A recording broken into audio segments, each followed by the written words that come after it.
பறவை காய்ச்சி வந்துட்டு அதெல்லாம் கொக்குமா இருக்குது மூக்கு வளைச்சிக்கிட்டு மீன் நீர் கொத்து அது தானே. மீனை வளைச்சி பிடிச்சிட மாட்டிருக்கு. அவ்வளோ கடிக்காத சொல்கிறேன். கையை விழுங்க பார்ப்போம் எப்படி கடிக்குது. போனேன்னா கத்தி மைண்டு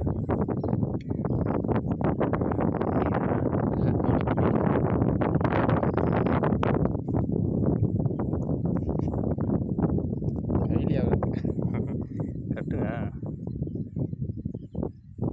நீர் வாத்தா நீர் கொக்கா வவ்வா மாதிரி இருக்கு.